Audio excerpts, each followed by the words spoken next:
This week's episode of Mind Gap Podcast is brought to you by J&D's Glazed Hot Dogs. Food can be boring, like super boring. Now more than ever, we need the fusion of foods that is going to kick your taste buds and their taste bud balls, and that time is now. What's more American than a hot dog and a glazed donut? Introducing the J&D's Glazed Hot Dogs. It's a true marriage of the simple and natural things, a hot dog and a simple, sugary glaze. It's sweet and savory and everything you need to add calories to your daily diet. It will confuse you. It will astound you. It will 100% not fill you up. Head over to hotglazeddogs.com now and get your first 12-pack order of glazed hot dogs today. Enter the promo code MindGap at checkout to get signed up for the glazed cheddar bratwurst beta test. J&D's Glazed Hot Dogs. Join the sweet and savory party that will inevitably lead you to diabetes. Welcome back, my friends. On this week's podcast, Justin and I discuss the recent controversy surrounding the Upright Citizens Brigade comedy theater and how they laid off 160 employees. We then talk about the impact of doing the morally right thing as a business versus the legally right thing. We then chat about how and when improv comedy performers should be paid for their craft. This was a fun and lively episode that we're excited to share with you, so put on your thinking cap, load up your opinions, and get ready to forge ahead into episode 240 of Mind Gap Podcast. Mind Gap Podcast.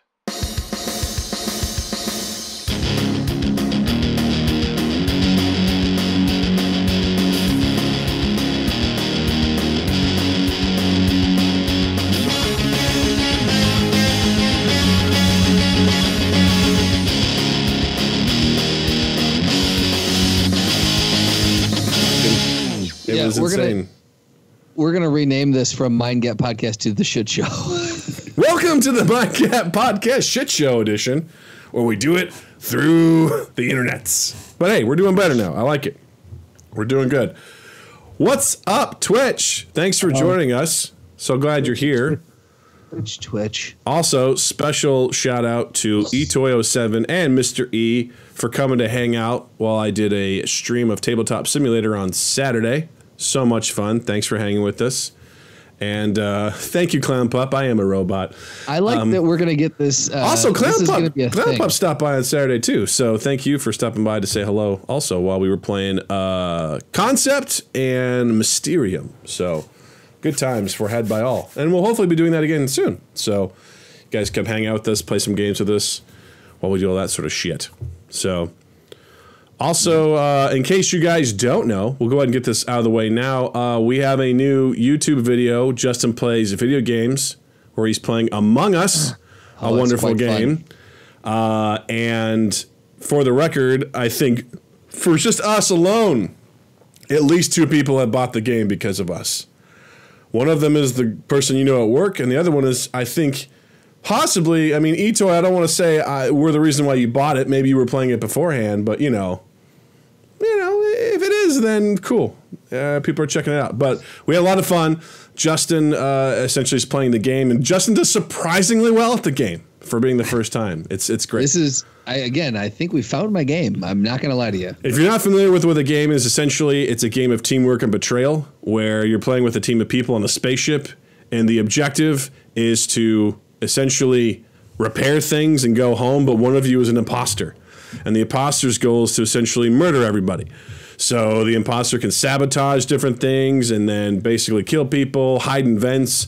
And then if you are a crewmate, your objective is to figure out who the imposter is and kick him off the spaceship before they murder everybody. And it is pure simplicity and mayhem. It's awesome. It's so good. It's so much fun. Yeah, it's absolutely amazing. So also, so eToy says it's free on the iOS store, which is amazing. On Steam, it's $5. So you should absolutely go buy this game. It is dirt cheap and it's awesome. Can't recommend it enough.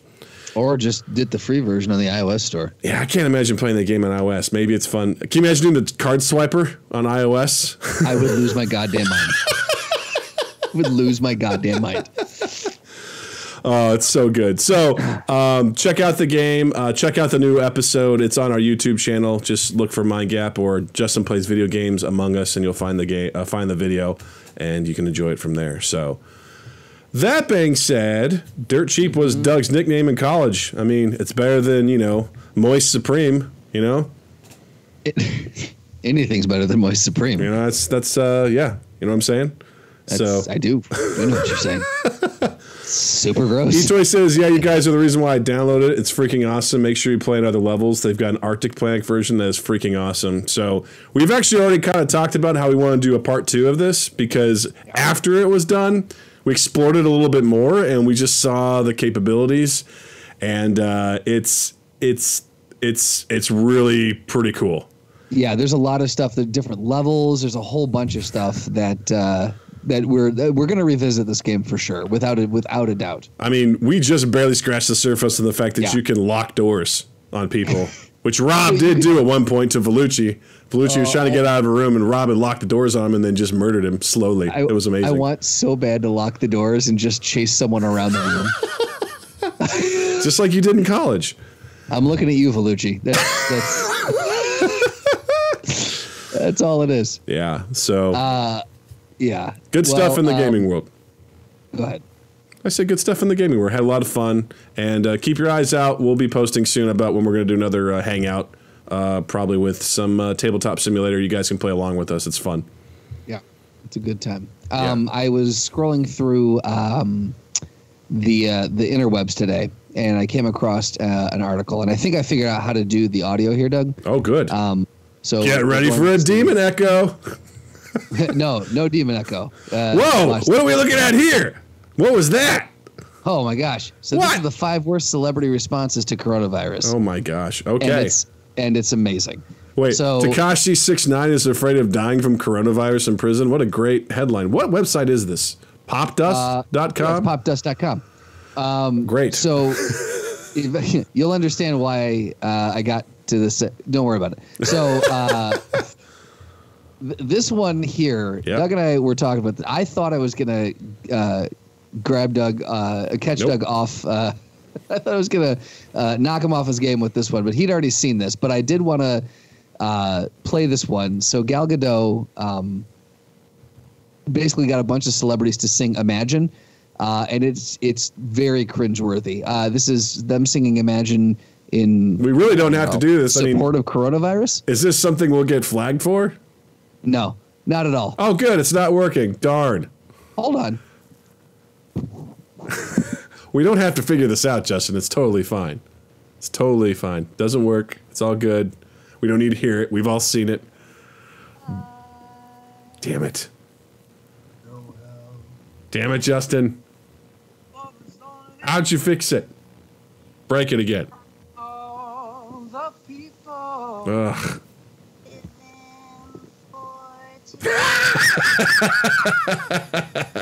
Sarah Silverman.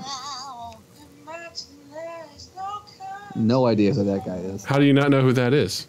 John Jimmy. Lennon. Oh, sorry, Jimmy Fallon. No. That person just gave up. Okay, we get the point. You can cut it off now. Go off. No, we're doing the whole thing. No! Come on! We get it. A bunch of random celebrities are singing this song. Moving along. I don't even know who most of these people are. Who's that? The original Wonder Woman right there. Okay, I know that's Amy. No. Okay. Can we seriously, can we stop this now? Absolutely. Oh, wait. It's not done. Oh, not you, buddy. The Mandalorian? Oh, okay. All right, we're good. Way to go, Will. Will Ferrell. Okay. All right, let's, we get the point. Let's cut her off. I want you to suffer as much as No, possible. I'm just thinking this isn't good for the podcast. Something that they can You don't barely think hear. This is good for the podcast. They can barely hear this audio. It's not that great. Doug, you should have just told me to stop then. What do you mean? So anyway, I just thought that was so unbelievably beautifully cringeworthy. Yeah. You know what? It came from a good place, but part of it is just like, I don't know, the production quality was bad too. You know, Well, yeah, people are just I mean, acapelling it.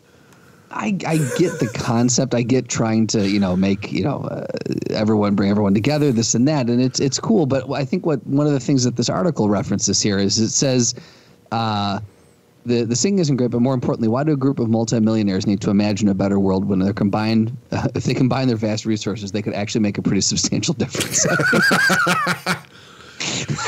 First of all, it's all the people on Twitch. Everyone's just really celebrating how awkward I am with this. This is great.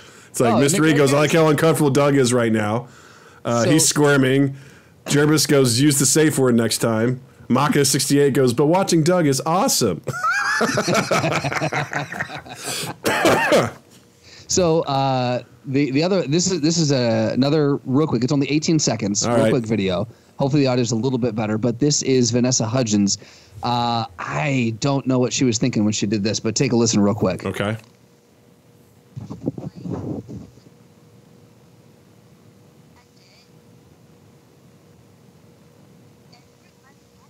You're gonna have to translate because I can barely hear that she's making noise.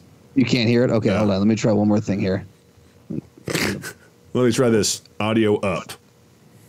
Like, it's a virus. I get it. Like, I respect it. But at the same time, like, even if everybody gets it, like, yeah, people are gonna die. It's just terrible. But, like, inevitable? That was the longest 18 seconds. I don't know if you guys could hear that. How did that make you feel? It was, I mean, how old is Vanessa Hudgens? She's old enough to talk better than that. You know what I mean? Old enough to know better than to say, right? Even if everyone gets it, yeah, people are going to die. I want to know what point she was trying to make. I think she was saying it sounded like what she was trying to say was everybody dies. So what's the big deal? So you think she was just flat out saying, well, everyone's going to die. Too bad. That's kind of what I took. She's like, what? Even if everyone gets it and they die, it's like, so what? Like, we're all just this meat sacks on this star floating in space, man. What's it all about? That was a long 18 seconds to get that, what that was across to anybody. Followed by like a lot of likes and ums. I know I say like a lot. When I listen back to these episodes, I'm very well aware of how often I say like, and it drives me nuts.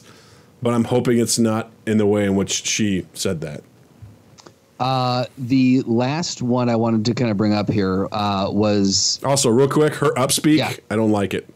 I deal with enough people in my life that have upspeak, which is like, so, the coronavirus, it's like out there. And if like, even if we all get it, then so what? It's like, why are you asking questions? But again, I just want to go back to what is your messaging? What are you trying to put out there? What are you trying to say? I don't understand anything about what the purpose of that post. She's the reason why people hate celebrities. It's for shit like that. Yeah, and I mean that's just like, look, like whatever, like you do you, but I mean, have a little bit of empathy. I don't know. That's just it seemed like a very, very weird post. Yeah. And then this last one here, again, this is the top 5 worst celebrity responses to coronavirus. Said Amy Poehler, Matt Besser, Ian Roberts, and Matt Walsh. In the comedy world, there are a few improv theaters better known than Upright Citizens Brigade, founded by those 4. UCB has launched the careers of many comedians and writers. They employ a number of staff members, cafe employees, technicians, etc. At least they did before the coronavirus hit. After which they immediately fired nearly everyone. Of course, it's understandable that they need to make cuts, and this article calls out when one of the owners has $30 million to her name. Is it right, or they say it's not right to leave already low-paid employees floundering in a crisis, which I thought was an interesting idea. Yeah, it's fascinating because I also sent you an article today about there was a journalist who was kind of covering this specific thing, and he had an interview. Well, interview's probably a loose way of putting it. This guy was – you read the article, right? I did, very much so. I struggled through it. Yeah, it was kind of tough. It's basically me reading this article looked very much like you listening to that song. Yeah. It's the name of the article. It's from Seth Simmons. He has his website, sethsimmons.substack.com, and the article's called A Conversation with UCB's Chief Financial Officer. And essentially, the too long didn't read of this, because it's probably about a 15-minute read. It's a long article. This guy was trying to get in touch with some leadership at Upright Citizens Brigade. For folks who don't know, it is an improv comedy and school out in LA, founded by the 4 people that Justin mentioned, pretty prolific people. And essentially, you know, they laid off 160 members of their staff. There's basically really no one working there right now. And this guy was trying to get in touch with the chief financial officer to get basically some information. And what's interesting about this article is you could probably argue that the way that this guy went about trying to get in touch with the CFO was a bit sketchy, just a touch, in a sense of he tried to reach out to him via email, but the guy never responds. So he found his personal number on the white pages, which I believe he did. He called him. The guy's like, how'd you get my number? He's like, I found it on the white pages. The CFO's like, that's bullshit. I don't have it listed there. And he's like, literally, that's how I found it. He's like, don't contact me again. And then this guy texted him. You said, don't call me again. Oh, did he say, don't call me? Okay. Yeah. Gotcha. So then he texted him to say, hey, I have some questions. They went back and forth. This guy basically says, I'm going to sue you for libel and slander. And then the CFO calls this journalist. And then this guy, Seth, put the transcript of it out there for everyone to read, which is why it ends up being like a 15-minute read, is because you have to read the back and forth between it, which is interesting. So really what I found fascinating about it was, first of all, I don't feel like this guy understands what libel and slander is, the Very CFO. much not, yeah. He's like, you're putting my family at risk. He's like, for what? He's like, you put my name out there. He's like, he posts his LinkedIn profile. He's like, hey, this is all information, your name, your title. It's all available out there in the world. So this is all easily findable things. So I don't understand why you would be so upset about this, other than this guy doesn't like this guy. He refuses to call him a journalist. The CFO continually calls him a blogger. He refused to accept that he's a journalist, and he just says basically whatever this guy says is negative towards UCB, and because of that, they lose money in ticket sales because this guy paints a bad picture of them, which sounds eerily similar to Donald Trump. Yeah, well, no, that's the first thing I thought was when this guy was talking, this individual from, and we'll just, because it's in the article here, so it's the UCB's chief financial officer and acting executive director, Daryl LaFontaine.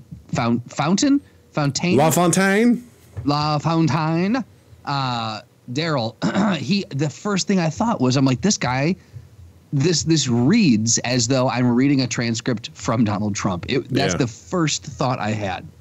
It was really upsetting to me. Unhinged. Yeah, I'm sorry. Go ahead. I interrupted you. No, he just seems unhinged. He seems like he's not. He's so hyper focused, like a dog with a bone. He's so hyper focused on proving a point. He's not actually listening to the conversation that's being had, or the conversation that's being attempted to be had. Yeah, no, I think what bothers me is there's no attempt at a conversation. I applaud Seth for essentially being like, hey, you're saying you're saying I've written poor things or this, but the CFO wouldn't go into specifics. He's like, can you tell me specifically? He's like, oh, you'll hear about it from my lawyers. He's like, just so you know, I'm recording. He also goes, I want this off the record. And the journalist, and Seth goes, no, I don't agree to that. Right. He's like, no, this is on the record. He said he wants it off the record, but he also said, but I'm recording this. Exactly. So he's like, I'm recording it. Just so you know, I am too. So here we go. Like we're both doing it. And there was a moment where it swung into a point where I felt like there was a little bit of a conversation.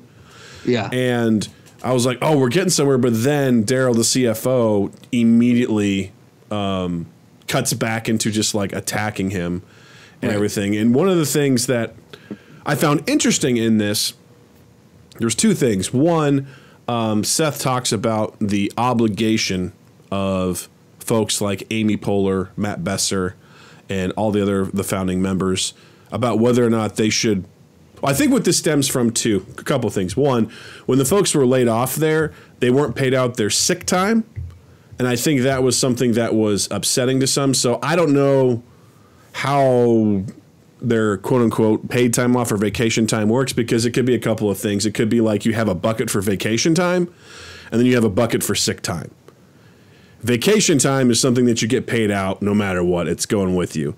Sick time isn't. It's allotted to you. It's there, and you don't necessarily get paid out when you quit or leave or whatever. Like, it's just not there. So if it's bucketed differently like that, the organization's not obligated to pay out sick time. So, because Daryl, the CFO, says we have abided by everything legally. We've done everything, legal that we're supposed to. And I believe that, especially in California, they're super stringent about all that sort of stuff. I can't imagine somebody like, we're withholding some sort of payment, because they would get their asses sued to oblivion. Oh, 100%. But then that leads into the question of, well, what is the right thing to do? They're legally right, but given the situation, could they have at least given them their sick time too? Because I can't imagine it would be much. I mean, really, I mean, in my hourly positions, I mean, I maybe had 5, 6 sick days, maybe tops. Yeah. 6, maybe. I don't know. It was less than a week. I can tell you that much. Yeah.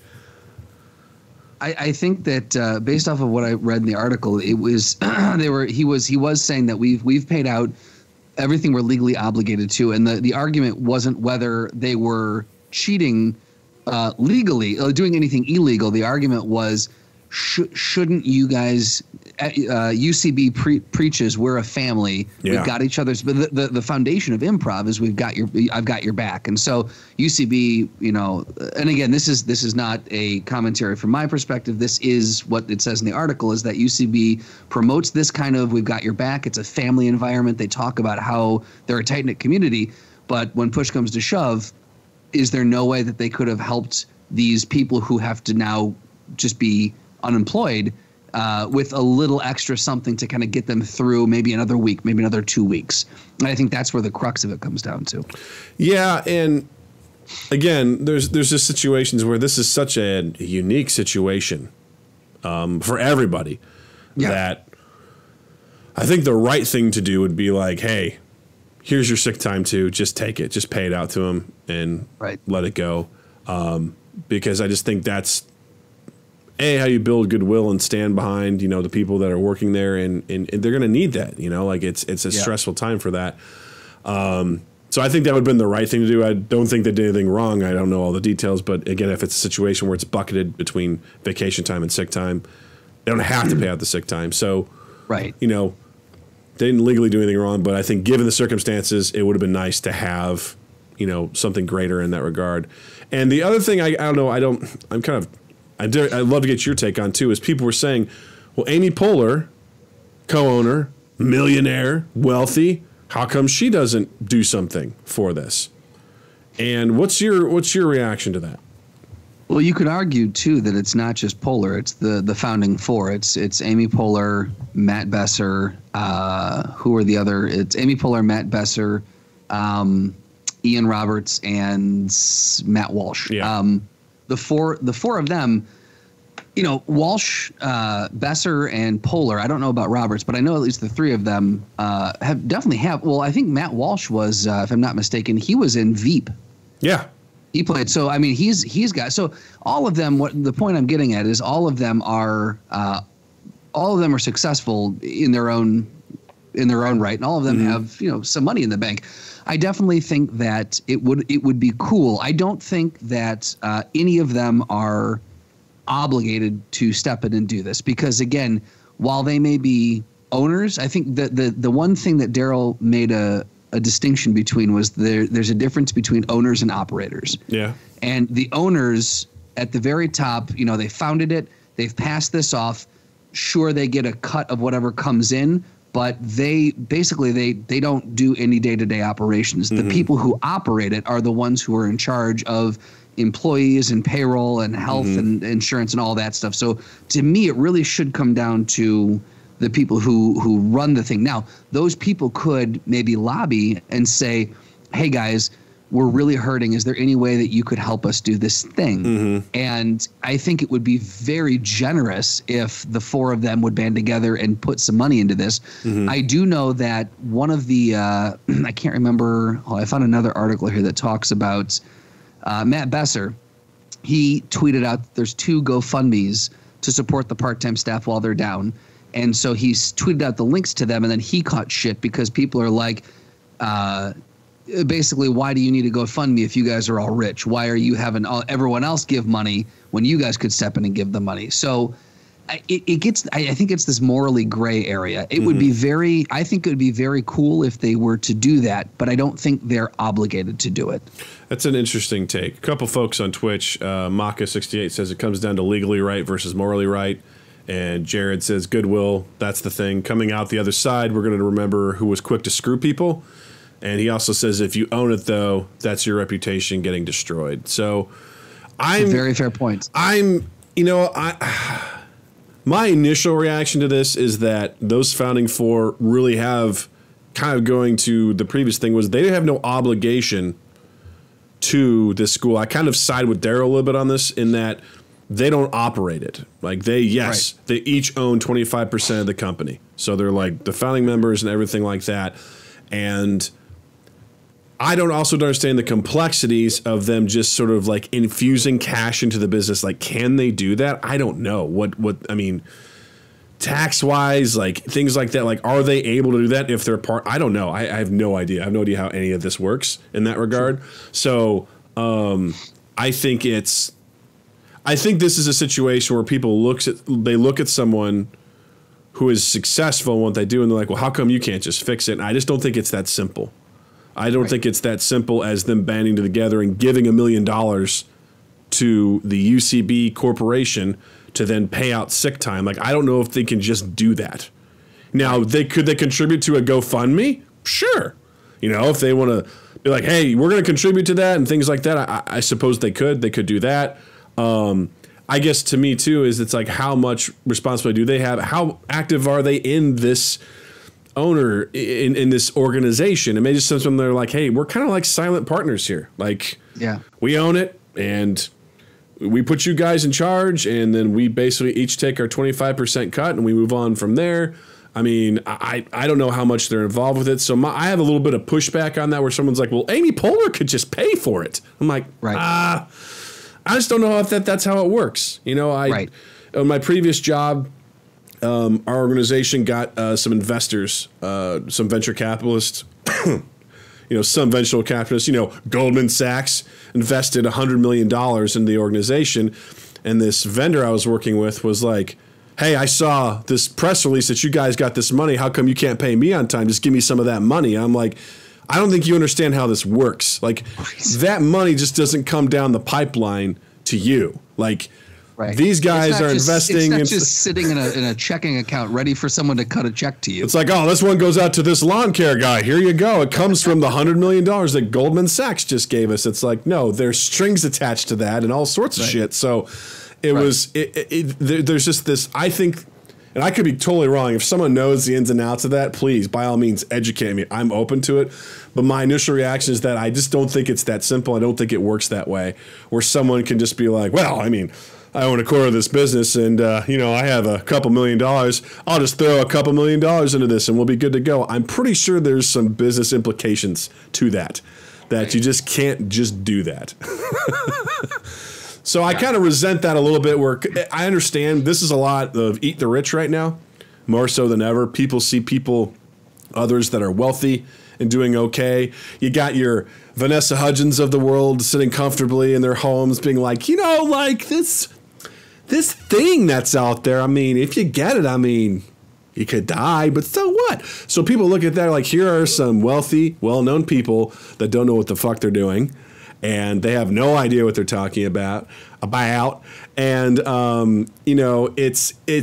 it's easy for people to be like, well, fuck these guys, especially when you see that they have easier access to testing and things of that nature. There's a lot of people that get resentful, or they're like, here you are comfortable up here and I don't have a goddamn job and I can't pay my rent. Right. I think that's really what it comes back down to is and at the end of the day, you look at it and go, what the sick pay equals, is that going to make a huge difference? And yes, it will absolutely make a difference. But I think it comes down to the crux of it is that, look, we're out of jobs, period. Now I think it's less about the fact that sick pay did or did not get paid out, and more about the fact that they just got unceremoniously, 160 people got unceremoniously just let go. Yeah. And it's just like, now now these people are just left to fucking figure it out. And that is a tough fucking position to be put in.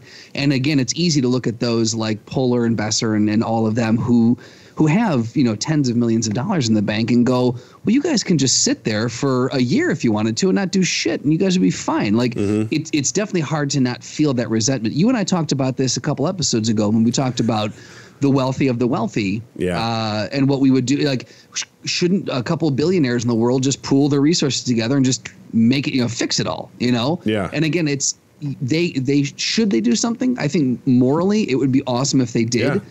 I don't think it's necessarily as simple as people boil it down to be, but I absolutely think that if we're just going to start treating each other better, I do think that's something that, I think it's awesome that they've set up the GoFundMes. I think it'd be even cooler if they all kicked in a bunch of money for it too, and kind of kick that off, Well, I think it's both Jared and E207 have both said, it's talking about the other end of this. Like E207 says, it's also bad business to let your employees falter. They, the investors and the public,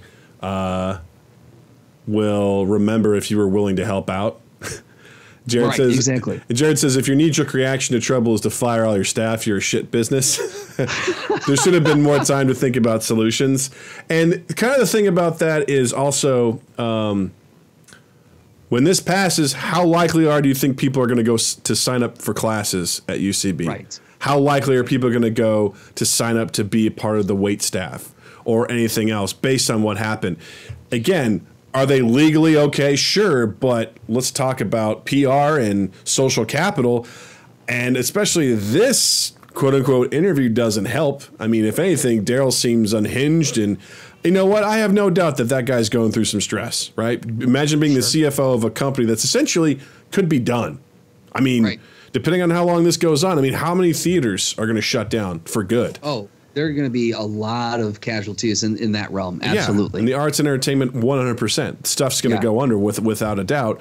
And, there's one thing to be said for strategy here, because I heard that Second City did the same thing where they laid off all their staff. But my understanding is that the communication was, we're going to do this to you guys so you can collect unemployment, because otherwise you get nothing, because you guys are essentially hourly employees. So it's like, we're going to go ahead, we're going to cut you guys loose, go collect unemployment. And it was kind of the understanding that you can come back when it's ready, and we'll. It seemed more like a reluctant thing to do, but with good intentions, and it was communicated effectively. I think that's also part of the problem with UCB is it sounds like it was communicated terribly. Like, people were like, you can't come right now, and then 5 days later it's like, we're closed and you're fired, and they get it via. I don't know. There was a post apparently on Instagram, and someone was like, I don't have Instagram, so I didn't know that this happened, and then I got an email 5 days after it was announced on Instagram that this happened. It's like, ugh. It's kind of a tough way to learn about that. And, it's just a challenge in that regard of, I can't imagine being a small business right now, or really any business that's struggling with the situation, Yeah. I think, go ahead. I think the big part of this for me too, and this comes down to it in the day job I work at, and this comes like, there's a very, very, for me, there's nothing more paramount than communication. I think the quickest way to lose people from your side is to communicate like a fuckhead. And I think that communication is so key all the time, but especially now. Especially now. I think that it's so important now.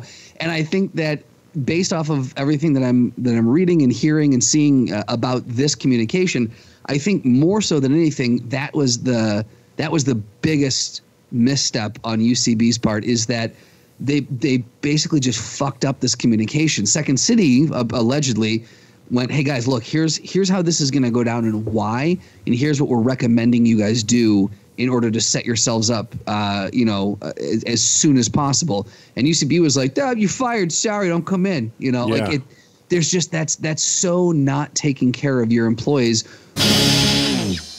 Hi, gang. Sorry for the interruption, but we have a real sponsor. This week's episode of Mind Gap Podcast is brought to you by another wonderful podcast, Dating Confessions with Alicia and Jack. Are you looking for an immature and raunchy podcast that explores the scandalous and straight up crazy dating and relationship stories? Well, look no further than Dating Confessions with Alicia and Jack. Each week, Alicia and Jack read the bonkers relationship stories submitted by listeners like you. Want to get some perspective on when to ask your date about getting kinky? How would you handle it if the lady asked you if she could put spaghetti in your dick hole? What would you do if you noticed bed bug bites on your date after having sex with them? Have you ever answered a voyeur ad for an orgy at a park only to find out it was a bunch of seniors having that orgy? This is the type of humanitarian work that Alicia and Jack are exploring in their amazingly hilarious podcast. Do yourself a favor and give it a listen because, let's be honest, hearing about the crazy shit that happens in other people's lives makes you feel better about your own. Check out Dating Confessions with Alicia and Jack on confessionspod.com, as well as Apple Podcasts, Stitcher, Spotify, and anywhere you listen to podcasts. That's Dating Confessions with Alicia and Jack. Go give it a listen, you fucks. Now back to the podcast. I know Second City has caught flack for this in the past, and specifically this was called out in one of the comments on that article that Seth wrote, was the UCB business model of people pay $2,500 for an improv class, and the teachers or whomever get paid this like shit hourly wage. It's like there's a lot of issues a lot of people have with how the money that is being brought in and the people who are bringing the money in, how that money is distributed or not distributed to those people, if that makes sense. No, that makes total sense because you and I both spent time we both spent time and money. Time and money. I mean, I lost track of how much money I spent. Between Second City and how much were classes? Were like $300, $400 a pop?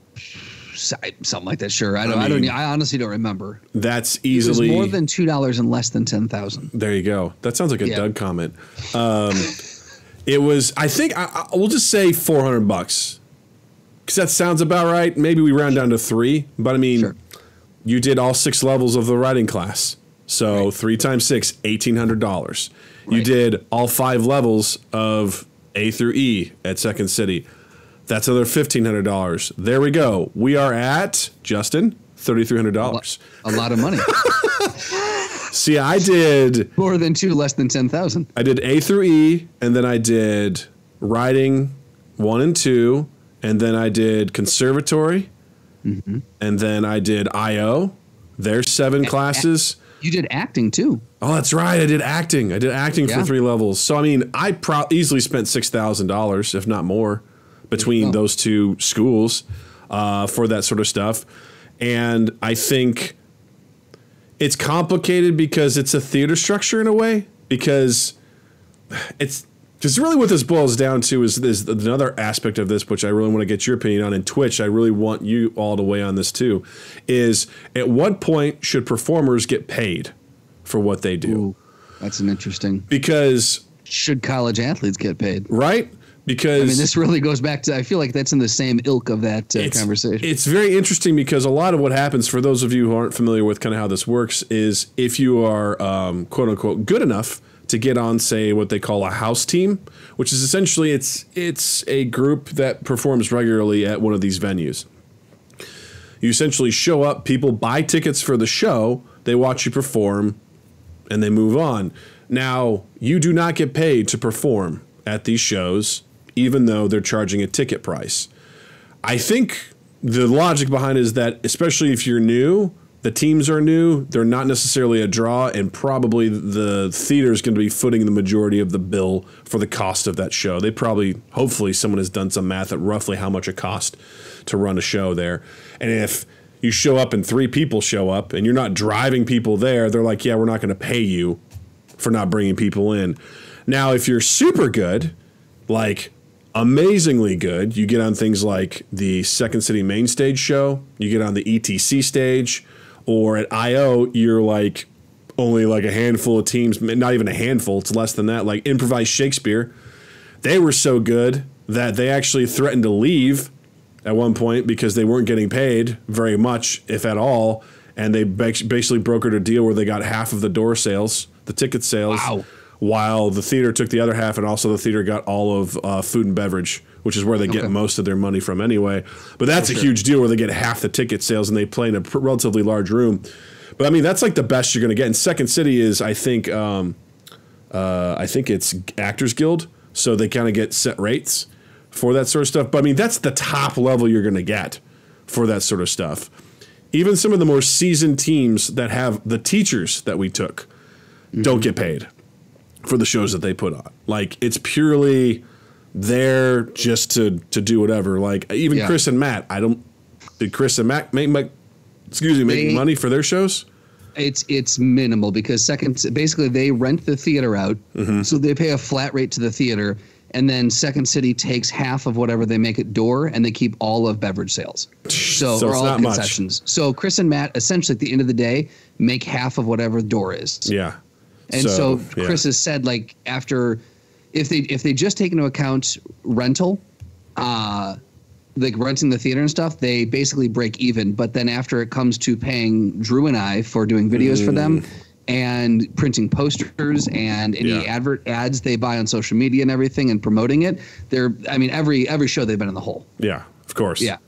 So, because that's something else that came up in Seth's article too, was that, you guys essentially have, indentured servants that are there performing for nothing, and how do you reconcile that? And I've seen that happen also with IO in Chicago too, where they're like, why doesn't Sharna pay people for this sort of stuff? And I don't know, I kind of look at it in a way of, especially if you're new, you got to cut your teeth. Like, these are reps. This is you earning your place. But there's also a point in time where you have to be able to be like, this team or this group of people or this person is such a good enough draw that they should be paid for what they do. And I don't know where that point is. That's a tough line to figure out, like to determine where is that point. That's such a hard, because the first thing I thought was, well, don't charge, like, basically once you're in a show where you charge tickets for the door, then you get a cut of the tickets. Boom. But then I'm like, well, if they do that, then even keeping the lights on in that theater is costing the theater money. So they would never do that. So if every show you get you sell tickets, is it a theater size then that you would put a cap on? Would it be like after you move to a theater of a certain number of seats, that's when you start getting? Is it a time limit? Like, if you've performed consistently for a year, after that year mark, you're quote unquote tenured, and then you start getting paid? Interesting. I would think you would be able to somehow work out a tiered system. Like, let's just, for the sake of it, say there's 3 tiers. So tier 1 is like, you just got put on a house team. You're brand new. Sure. Haven't, for whatever reason, the time at the theater or whatever, you're brand new. At some point, an opening comes, you audition for the next tier, and then next tier is where you start getting paid. It's a little bit. It's not much. Sure. Yeah. But it's something. I'd say that first tier, they play in the smallest theaters because obviously they're not going to have the biggest draw. The next tier up plays a little bit bigger theaters, and they get a small cut of things and stuff like that. And then obviously your tier 3s are your best. These are the draws. These bring people in. That's your main stage show. Exactly. They come in. They bring in a lot more, and maybe it's 4 tiers. Who knows? Maybe you're working your way up where you audition, you're proving your worth to it, and maybe there's some sort of like way to gauge it. It's like how often you show up to practice, how often you show up to shows, like how, what are you doing? How maybe there's an actual objective way to kind of look at it. And that way you can sort of prove, cool, this person is progressing through the ranks and they have something to show for it. Because now I think it's just too subjective and it's too like, because the goal of almost everyone that went through the programs was, conservatory was like, I want to get on a house team, or I want to get on the tour co at Second City. And IO was, I want to get on a Herald team, because once I get there, it's like that. Now it's going to start to happen. But it doesn't lead anywhere. There's no guarantee for anything. No, there's not. Obviously the ultimate quote unquote is, you get on that house team, you get on that Herald team, and then you scouted and you hit Saturday Night Live, or you hit one of the the big staples, or you get an agent and you get a reoccurring role in some sitcom or something, and that begins it for you. Or you hit the independent film circuit, something like that. But yeah, like there really is there's no like career. It's an interesting industry in that a career trajectory, if we're looking at it from like a standard corporate business model, like you would talk to your manager and you would go, okay, what's my career trajectory while I'm here? Like, what's my next, I'm currently in this role, this title. what's my next step up and what's my step after that and where am I going as far as my career. When you're doing something like theater, there really is no there's no concept of a career trajectory. So doing something like a tiered system would be an interesting way of introducing that and actually giving someone the ability to not get rich, but at least get paid for doing something that they love and that they're good at. Well, I think it would be a nice way of rewarding someone for being good at something like entertainment, you know? Yes. Yeah. Because I feel like, does it have to follow your typical corporate structure? No. But, you know, at some point, you should be paid. I mean, if you're teaching it, you know, and things like that, like, I don't know. Again, I don't know all the financials, but a part of me, like, even when I remember being at Second City and stuff like that, I was like, I got the feeling that it was a bunch of arts people running a business. And I got a little bit of exposure to that when I went to grad school at Columbia College in Chicago, because it's an art school. And I had a business degree from my college before I went to grad school. And when I showed up and was taking, when I got my bachelor's degree at Augustana College, the Harvard of the Midwest. I love how everyone wants to be the Harvard of name something. You know, we're the Harvard of the Midwest. Great school, love it. We're the Harvard of the Quad Cities. Harvard of the Quad Cities of Harvard of the two states. But that sounds so Lord of the Rings, right? But going from that undergrad to graduate school, and I was like, all right, grad school, this is it. I was in econ and stats classes with people who majored in piano. And the concept of stats or accounting or economics was so foreign to them, and it was so troubling for them. And for me, I was like, oh, this is easy. Like this, I should have tested out of Econ 101. Like I took 5 econ classes in undergrad. Like this is no big deal. But then because a lot of those folks were going on to, you know, there's a nonprofit route you could go. There were people that were maybe going to be opening up art galleries or doing some sort of business, but they have that artistic mindset and they didn't necessarily understand the business element of it. And this is in no way, shape, or form like criticizing Second City, but I was curious in a lot of ways. I'm like, I wonder how this place is run. Right. Because it seems like a lot of people that make decisions are also like the directors of shows, of main stage, which doesn't say you can't do both, right? No one says you can't. Oh, no one says you can't do that, but it is interesting because typically the creative types are not necessarily known to be the most planning of types. Yeah, because I mean their wheelhouse is like a director. You know what I mean? Right. I mean you've seen it all the time. I mean Jay-Z is a musician through and through, but the guy's also a great businessman. Like. I actually would, at this point, I feel like I'd put him as a businessman over a musician. Of course, right? But he started out with that musician, right? He was really into it, that creativity, but then he developed into this amazing business person, right? And a lot of those, you know, people can do you can do it. I was listening to Your Mom's House podcast, and they were talking about how, was it Chuck D and Public Enemy essentially kicked out Flavor Flav, like booted him out of the band. Because they had a dispute over something. I think Chuck D wanted to have like Public Enemy perform at a Bernie Sanders like rally, and no shit. Flavor Flav was like, nah, I don't want to do that. And I guess Chuck D was like, well, we're going to do it, and I'm going to do it under Public Enemy Radio, which is technically just Chuck D, not Flavor Flav. So he could have done it by himself. But Flavor Flav still didn't like it, and eventually Chuck D was just like, nah, you're done. Because in some of those groups like Bon Jovi, John Bon Jovi owns that band. That is his band, and I think he pays his band a salary, you know, for what they do. But it's basically he is the president and CEO of Bon Jovi, and that's how it works. And he makes all the decisions. He's the owner and operator, and he makes all those calls and all sorts of stuff like that. So it is, in a sense, it's not to say that they're mutually exclusive, but in my experience with the average creative person, the average performer, the business side of it is a cruel mistress to them, a mystery, an enigma that they will never fully ever understand. Right. Now, I will say this, that if Second City did have the foresight to give their people the warning to say, we're going to lay you off because of this. Like, that was a pretty baller business move, and I got to give them massive kudos to that one too. Yeah, I think at the end of the day with something like this, because, let's face it, we don't know when this is going to end.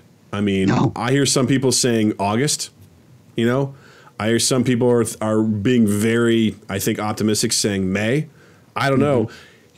Does a theater have enough money to survive being closed for 3-4 months? Probably not. Most theaters, no. So I would, in that sense, you want to hope for the best. But I'm thinking, again, going back to moral obligations, at that point, man, just go out in a blaze of glory. You know what I mean? Take care of your people. Take care of your people. Right. What are you salvaging? You're going to go under anyway, right? That's exactly the ship's going down, man. Might as well light off some fireworks while you're doing it. Just let it go. 4 cellists at the Titanic. Pull your thing out and just start playing a beautiful song. Yeah. E-Toy07 said, Doug, isn't there a performers guild for improv like how there's a Screen Actors Guild, some collective bargaining and protection like a union, but as independent contractors? I don't think there is. Improvisers are like the dirty stepchildren of the entertainment world. Yeah. For theater, for actual, like I could say actual theater, for sorry. And that's, I'm going to draw the ire of the community on that one. But what I mean is for scripted theater, for Broadway, for things like not improv that are actual plays, there's Actors Equity Association. There's the Chicago branch. That's the Screen Actors Guild, but for Actors Equity is for theater. I honestly don't know if they cover improv theater. I don't know what that reach looks like, but for independent improv people, absolutely not.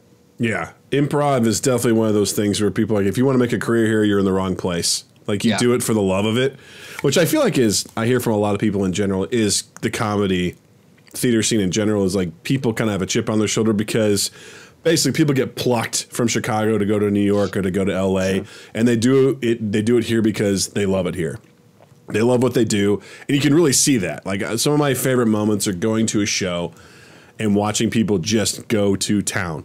Like, some of my favorite improv shows were at I.O., where people were just going balls to the walls, having fun, saying the most ridiculous shit, and I was these people are having fun at what they do. And it's a really magical thing. And I would love to see that sort of stuff parlayed into some income for people, especially the people that are so damn good at what they do. You shouldn't have to only be a TJ and Dave level to get paid for what you do. No doubt. If you guys don't know who TJ and Dave are, you figure it out, all right? TJ Jagodowski and Dave Pasquesi. Like, they're probably hands down some of the best improvisers in the world. And they have their own 2-person show that they do, and it's phenomenal, absolutely phenomenal. But at the same time, you shouldn't just be like, you're either Brad Pitt or you don't get paid. You know what I mean? Right. Like, it's got to be some middle ground in there, Yeah. Yeah, I don't know how you. I honestly, I think if I were to ever open a theater, an improv theater, I think the tiering system that you mentioned, just without at first, without really giving it a lot of thought, that model makes sense. Yeah. I think that would be a really interesting, because you audition to go into conservatory, you audition to go into Torco, you audition to go into a house company, you audition to go to main stage. It makes sense that you would audition to then start getting paid. And the thing is, when you go to Torco, when you go to a house company, you do start getting paid on those levels too. But it would be interesting to have a different tiering model where you don't have to get into a Turco or something, where someone who's been doing a show for, again, a year or two, they've proved that they're loyal to the theater. They've proved that they're loyal to that form. They've proved that they can draw. So why not reward them with a little bit, a cut of something?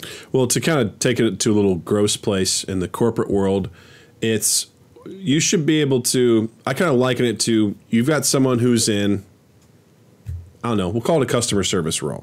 All right. Okay. Let's say they work at a call center or something like that. And you have someone who's a phenomenal customer service agent on the phone. They're excellent. They are able to de-escalate customers. They work on, you name it, whatever initiative you have, whether you have multiple customers, you have multiple areas in which people can specialize. They've done them all. They are the master of the call center. that person should be rewarded heavily for what they do. Because the trajectory there shouldn't be like, well, let's make him a manager. Well, what if they don't want to be a manager? Or what if they don't have the skill set to be a manager? They should still be rewarded and compensated accordingly for being excellent at what they do. It shouldn't be, well, sorry, the only other thing here for you to be is a manager, so you're capped. There will probably be a cap to some level on that, but that person should be like, whoa, I want to be like that person, to know that you could be excellent at what you do. And by being excellent, be rewarded and paid fairly for what you do. There was an idea at my last company that we tried to do, which was dual progression. There's a manager side and then an individual contributor side. And the individual contributor side, the pay was never going to be fully the same as a manager, but it was going to be relatively close because a manager is just a different skill set, requires more responsibility and stuff like that. But I would take that approach over here as well, in that if you're an improviser and you've been doing it for a while at a theater and you're really good at it, you should be rewarded for that. If that's just the thing that you want to do, great. That doesn't mean that you're like, well, all this guy does, I mean, he's been in the improv circuit for 10 years at this one theater. He's never done anything with it. It's like, so is he good? Does he bring in a crowd? Does he make people laugh? Then he provides value to your theater. They should be rewarded accordingly for it. And if they're really good, just so what? They're a veteran improviser that's paid accordingly for what they do. Right. I think it's so interesting how so many people, it's so hard to quantify the value of art, of what someone does. Like, I beg to differ, sir. There's a mathematical formula that you can use to easily determine the value of art. Tell me more about this formula. Have you? I just recently watched Dead Poets Society. You familiar with that movie at all? Oh, of course, yeah. So there's a part in the movie where the students are taking Robin Williams' class. He's an English literature poetry teacher, and they're reading this book, and they're reading the intro to the book, and there's a guy that actually talks about a way to graph whether or not a poem is good. He's like, we have to talk about its relevance. We have to talk about this meter, and Robin Williams' character is up there. He's actually drawing the graph and everything. He's like, yeah. So what do you guys think about this? He goes, rip that out of your books. Rip that page out of your books. And they're like looking at him. He's like, go on, rip them out. And they rip it out. He goes, I will not stand here and listen to some guy somewhere tell me that the way to measure whether or not a poem is important is based on this scale. Right. It's ridiculous. It's preposterous. I refuse to believe it. And I think it's the same thing with this. It's like, you can't be like, well, I mean, how many laughs per minute does this guy get? You know? Right. Well, that's exactly it too. But it's even more than that. Like, you look at like what makes an independent movie. What makes people feel like they should pay for an Avengers Endgame, but they feel like they should be able to freely stream an independent movie. The same amount of effort went into both. The same amount of love and care and thought and time and emotion, the same amount of creativity went into both of those things. So that's like what I'm saying is like, how do you quantify rather what one thing is worth over another thing? And I think that's kind of what we're speaking to in regards to, like, not everyone needs to be again, don't get me wrong, TJ and Dave are the godfathers of improv, and they deserve every fucking penny they've ever made. But why should another improv show not get paid when they're bringing in a full theater every night after night, but just because they're not Avengers Endgame, you know what I mean? And I've always found that interesting, because I even as someone who creates this shit, I even fall into that where I'm just like, I don't want to pay for this movie. I'd rather stream it for free. Let me see if I can pirate it. And then I'm like, dude, what are you doing? Pony up the $5. Help this fucker out. Yeah. Because one day you're going to need the same thing, man. Don't be that guy. Well, I think part of the reason why I think when it comes to things like, your Parasites of the world versus things like Avengers is that because Avengers pushes the envelope and they basically set the standard for storytelling. You know, they Drew's not listening. You don't have to do. I was kind of hoping I'd make you do a spit take there as you were taking a drink. You'd be like, you son of a bitch. No, in all seriousness, I mean, you're right. Like, I don't know how you measure this stuff. It's some level of demand, right? Like, people are putting their asses in the seats to see something. They want to see it. And because there's demand, that's when people are like, well, where's the money, right? If no one shows up to your movie, no one's like, well, how come I didn't get paid? It's like, because no one got paid, motherfucker. Like, no one's here. Right. But the second someone shows, no one gives a shit about suing you over anything unless you're making money. No one's going to be like, I want to put this guy in the dirt because he used my song on this thing. It's like, that guy is out of work right now. He got laid off. They're like, it's not worth my time. Right. That's what's like. There's some level of demand. Someone is driving people. That's why improvised Shakespeare was able to be like, which also, by the way, if you guys are ever in Chicago, check out improvised Shakespeare. Hands down, an amazing time. 5 people improvise a 2-act Shakespeare play. It's amazing. But they were so phenomenal at what they did, and they continuously sold out all the time that they're like, if you don't pay us better, we're going to leave. And they threatened that, and then they're like, okay, we'll come up with a new deal for you. But it shouldn't come to that. It should be pretty obvious, like, hey, we can both benefit from this. We can both say, look, we need a place to play. We want to be here. We're going to pull people in so they can buy booze, so they can buy your food. Let's make this a mutual agreement here where this can work. But I don't know the method to it. I think part of it's also just you live in that world for a while. I think you get comfortable in that world and you put the blinders on, right? It's like, this is how we run a theater. This is the way to do it. X, Y, and Z. And is there any other way? I know a guy from college who, in a lot of ways, revolutionized the way that divorces work as far as lawyers go. Like, instead of just doing like, we're going to bill you by the hour, he's like, we have a flat rate. We're going to charge you to do all of this work. And for his business, his entire business got bought out and he moved down to like Costa Rica or some shit. Like, he nailed it. He was getting people like, this is a whole new way to look at lawyering, because people are like, well, I mean, you have to do it hourly, right? Because otherwise, how are you going to get paid? He's like, no, this is about making sure that this gets done and gives confidence in people that's going to get done right.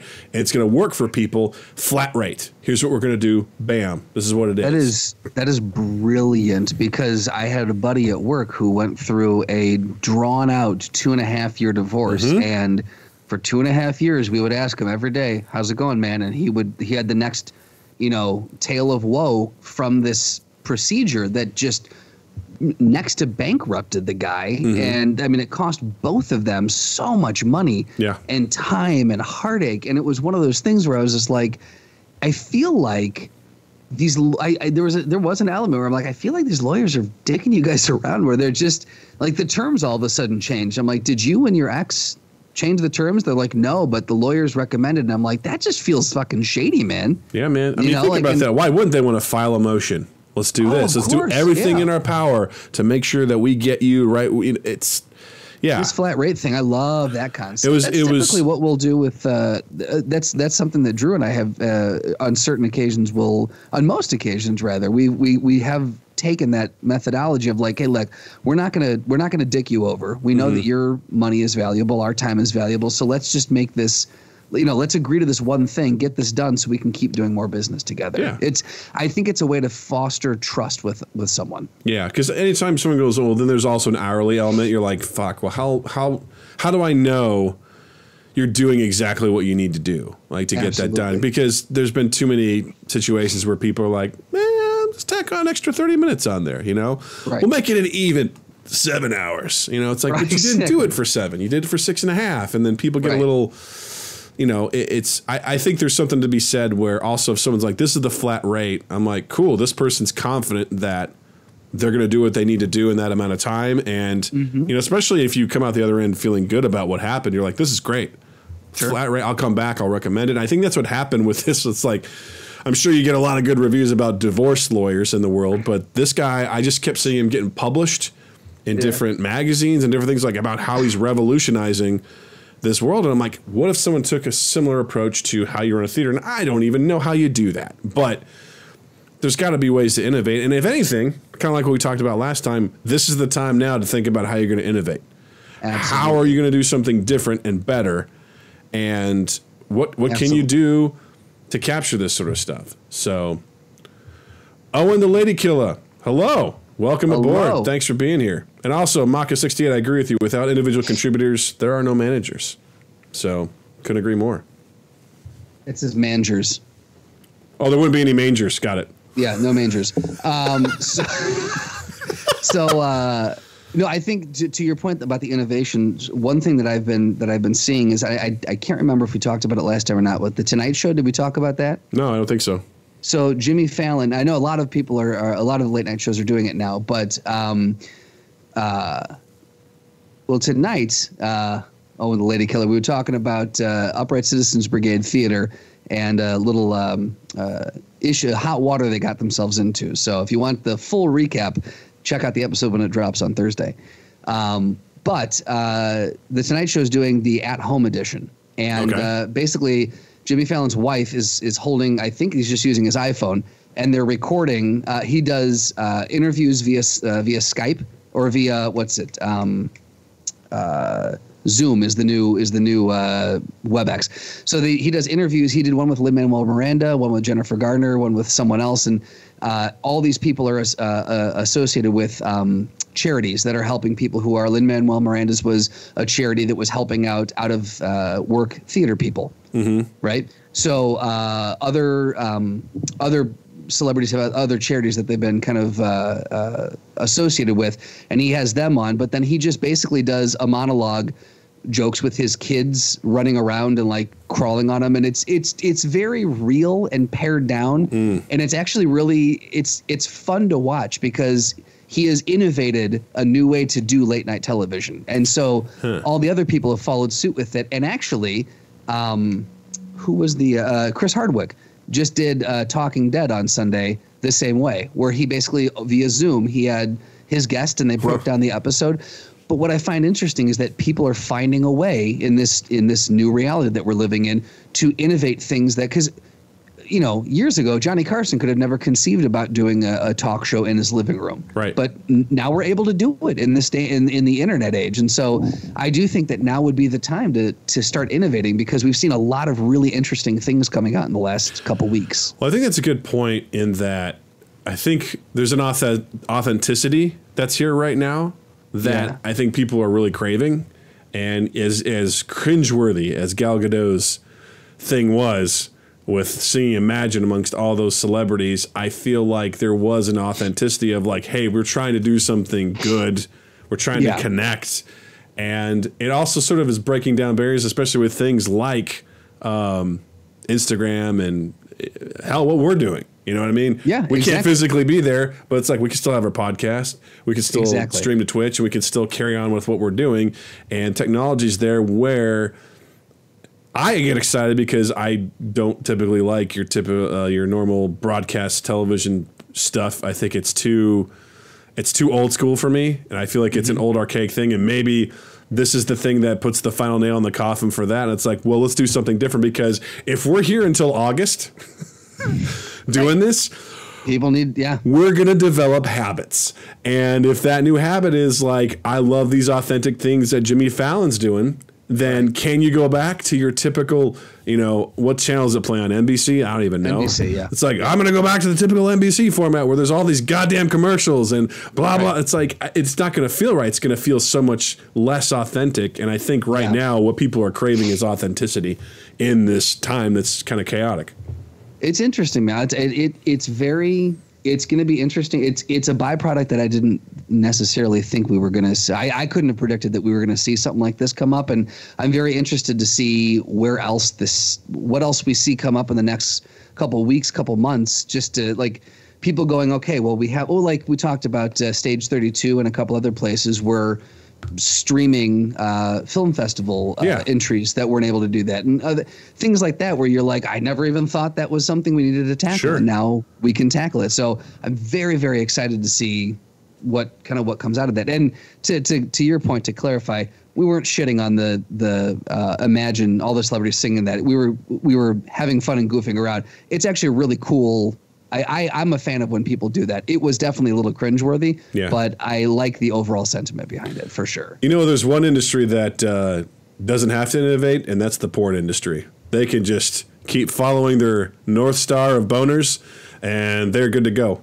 But Doug, how do you make more films while social distancing? What does that look like? Well, here's your innovation. Well, here's what it is. It's a lot of masturbation stuff. It's a bunch of solo stuff because, now's the time to open up and just be like, in more ways than one, just open up and just, anything that takes us out of this step realm that we were in. Anything that takes us away from that. This is my stepdaughter's dildo. Is that the same thing? Is that how they're doing it? There's another industry that doesn't need to innovate. You know what industry that is? Tell me. It's a throwdown. Could not get away from that quick enough. I was like, man, you sprinted like Usain Bolt going for the gold medal, man. You got away from that one fast. And I was ready to sit and just get into it. Oh, good Lord. So today, actually, I think very fitting, kind of where we ended up. Not the last place. All right, hold on. All right, lay it on me, big guy. Let's back it up a little bit more. I think a fun one would be TJ Jagodowski versus Dave Pasquesi. Oh my. Okay. Oh shit. Yeah. Well, here's the thing. Dave Pasquesi he's got this intensity about him that is undeniable. Like a quiet intensity. And they're both about the same build. They're both kind of tall. They're both lanky. See, I feel like TJ's a little shorter. He's a little shorter, I think, than Dave. Yeah. But Dave, I think, they're both phenomenal actors, but I think Dave has done enough stuff and explored enough. Like, he's just done enough to prepare for roles that he's probably taken some sort of combat training. He probably knows, like, Krav Maga or something like that. Whereas TJ is so, But here's the thing. TJ is, because he has not done as many acting roles, he is purely in the moment, and he can adapt. His mind is constantly on adapt mode, while as Dave is half adapt, half pre-prepared. Here's the thing, too. TJ Jagodowski also has vertigo, so that's... Right, but only when he's reading lines. So all Dave has to do is just throw a bunch of books at him. And holds up cue cards, and that's it. Stuns him like a deer in headlights. He passes out. It's no bueno, man. No, my only weakness, cue cards. For most people, it's what they rely on, but for me, it's my kryptonite. I definitely think Dave has more of a, because again, watching him he was in Veep as well. He played the vice president's ex-husband, and he does have this slightly menacing feel to him. But at the same time, I do think that TJ, just living in that zone of constantly being ready to adapt to any situation, and that is his neutral position. I just feel like that gives him. I feel like that gives him an edge because he can go wherever he needs to go. But I think, again, who's a better improviser, Dave or TJ? A better improviser. That's a tough one because I don't want to piss anyone off. Well, I think they're on equal ground. You know what I mean? I would say definitely on equal ground, but again, Dave is sometimes he's got to be in reading someone else's words, and sometimes he's got to be in the mode of his own. And I think TJ just lives in that realm of I'm ready for anything 24/7. He never has to switch over to the other side of it. So you look at that as a weakness. I look at that as a strength. Dave is so good that he can do both, whereas TJ can only do one because of his vertigo. See, why do you keep throwing this vertigo in there? Because it's a fact. Leave the man's vertigo. Everything's on the table. Remember, there's no such thing as yes and in the throwdown. Oh, believe me, I know. I would say this again. I think it comes down to you and I look at this differently because you look at that as being good enough to transition to two mindsets. I look at that as he's spreading himself thin. Whereas TJ gets to focus. But I feel like you're arguing that Dave wouldn't be able to focus, and I think he could because obviously he's able to focus with TJ all the time. It's just like I look at it like this: TJ has this sword that he can use all the time, and he's really good at it. But Dave also can use that same sword. He can also use a shotgun. Doug, for Dave's other skill set to be applicable to this, that would mean that they would have to have choreographed the throwdown fights, and he would be acting it. That does not help him.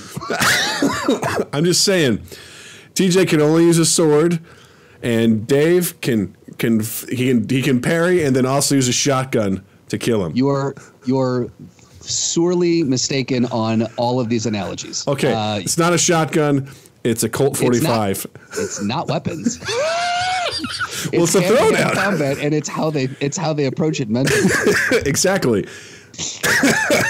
Dave can dual wield, and dual wield what? He's got his acting ability, and he's got his improv ability. His acting ability does nothing for him because, again, in order for that to be applicable, he would have had to have choreographed the fight, in which case, that's not a throwdown, baby. He can access so much more mentally because he can go to those depths because he can act in that sort of way.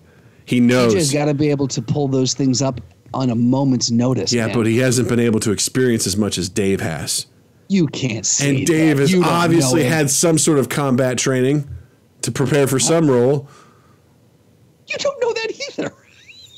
It's not impossible. It's not impossible. I will absolutely grant you that. It is not impossible. I don't know which action role he was in, but as Doug furiously types up his I think we are truly at an impasse here.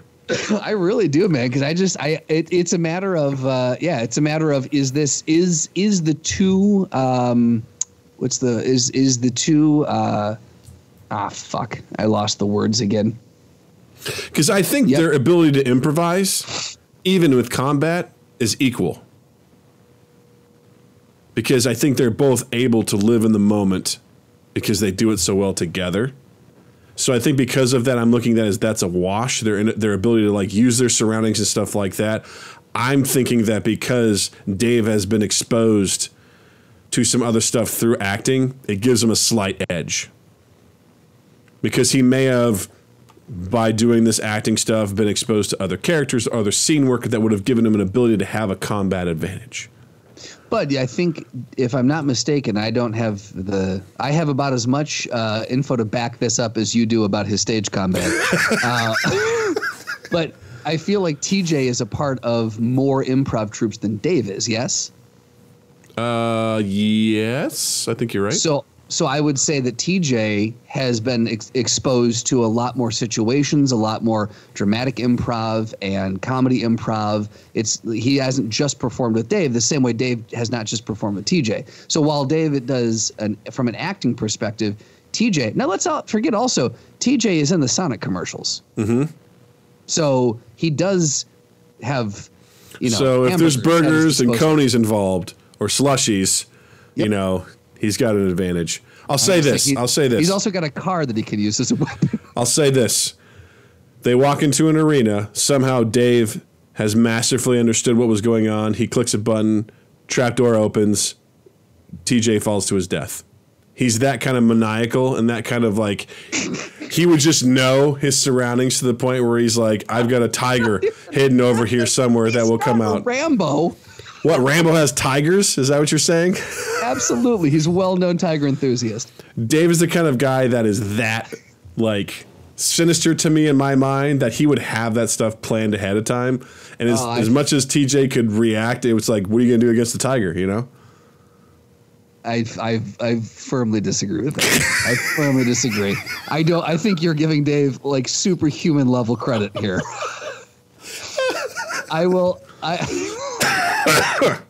The only just to strike a truce, the only ground I'll give you is that I think Dave's got a height advantage on TJ. But outside of that, man, this may have been the most. This is a rough one. Contentious one. One of the most contentious ones we've done.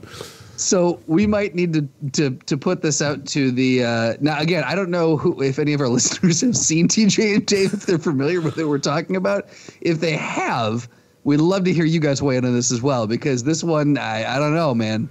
Yeah, I say Dave. Here's the thing. I feel like I acquiesce far more than you do, but I will say because just to give a quote unquote winner, and I'm giving there's a giant asterisk next to his name because of the height. I'll say Dave for the win, but I firmly believe TJ would win. I'll take it. I'd say it's if you run a simulation. I won't shout it though. If you run a simulation, it's 55-45 in Dave's favor. It's more like 51-49. Fair enough. I will acquiesce to that. There was a spit take. I got him on that. That almost got a spit take. Yes. Dave Pasquesi for the win. Ish. Amazing. I'm also partial to TJ, so that's why. Dude, it was hard for me to argue that because I'm also partial to TJ. If I could get him on the show someday, that would be like the best. That'd be amazing. Well, he won't now, Doug. Maybe he'll come on to defend himself. I don't know. Anything's possible. Whew, well, that was a good one. What do you got to recommend this week? I'm going to recommend, it's a Netflix show, executive produced by America Ferrera. It's called Gentified, GentefIed, and it's on Netflix. Okay. It's a really cool little show. I like what I'm getting into right now is the fact that we're seeing a lot more stories. Actually, I started watching Hunters too, and I like the fact that we're starting to see more cultures. I feel like represented, and I'm getting to learn a little bit about. It shows being done by people of that culture, so I feel like I'm getting a glimpse into that culture a little bit more. And cool. Gentified is these three Mexican cousins who live in I want to say it's LA, but it's somewhere in California, and they're trying to figure out how to kind of have bringing in modern influences while not letting go of their heritage and. Like their grandfather owns this taco shop that's beloved, but it's starting to get popular, and so hipsters are coming in, and it's a gentrified type thing they're dealing with. But the name of the show is Gentified. So I think it's really well written. The characters I really enjoyed. I thought they were very, very relatable, but like just you felt for them. I really enjoyed it, and I would also recommend Hunters too. Cool. On Prime. I have two recommendations. One, Bert Kreischer's new stand-up special, Hey Big Boy. Very, very good. I love it. Was it good? Oh, yeah. Absolutely, really, really good. It doesn't surprise me that it's good. Of course it's going to be good. It's fantastic. And then also Onward, the new Pixar movie. Oh, did you see it? I bought it. They released it to purchase already, which was great. Nice. I was so thrilled, and I was like... I heard rumors they were going to do that. I'm like, I wanted to go see it in the theater with Natalie. We just didn't get a chance to. And as soon as I heard the news, I was like, I'm buying it. I don't even care. I'm going to buy it. It's phenomenal. It's awesome. Absolutely. It's right up my wheelhouse. It's amazing. It's about so I was worried that it was going to be kind of a one-note movie, and I didn't know how it was going to go. So I'm really happy to hear that it's good. It's pretty emotional. It talks. It's basically about a guy, a kid who never knew his dad. And he has an opportunity using magic to bring him back for a day. So he and his brother go on a quest to essentially make the most of this encounter with their dad. And it's full of magic and fun. And it's very entertaining. And it's also very emotional at the same time. So highly, Tom Hiddleston and Chris Pratt, Julie Louis-Dreyfus, a lot of great voice actors are in it. It's fantastic. Highly recommend both. Love it. Bert Kreischer and Onward. Excellent stuff. So, that was a lot. But I want to say shout out to Twitch. You guys are awesome. Thanks for always making this show great. It was a lot of fun. And just a reminder, follow us on our social medias, Facebook, Twitter, Instagram, at MindGap Podcast. You can see for our announcements and when we're going live on Twitch, as you know, for all of our tabletop simulator game stuff, as well as recording our episodes. Also, don't forget to check us out on our YouTube channel. Just MindGap at YouTube, and you'll find Justin Plays Video Games, Doug Watches Awkward Videos, plus all of our episodes are listed there as well. And also for Twitch, it's twitch.tv/MindGap Podcast, so check us out there. Justin, where can people find you? On Instagram and Twitter at Justin_Michael, spelled Mikel. It is the fun way of spelling it. And then while you're in the online realm, check us out on Apple Podcasts, on Stitcher, Spotify, and Google Podcast, wherever you can find and consume the old podcasts. You can subscribe to us, rate us, review us, share us around. The big one is sharing, because sharing is caring. And also 2east8th.com/mindgap and 2east8th in general. Just check out the website and all the socials on that, and keep an eye out for stuff coming up. Again, this year has kind of thrown everything into a tizzy, but we've still got stuff in the pipe. So nice. Justin just used tizzy and pipe in the same sentence, so you know you're welcome. It's a good day. Justin, thank you. Douglas, thank you. Twitch, thank you so much. Listeners, thank you. And you all have a dandy fucking week. Mind Gap Podcast.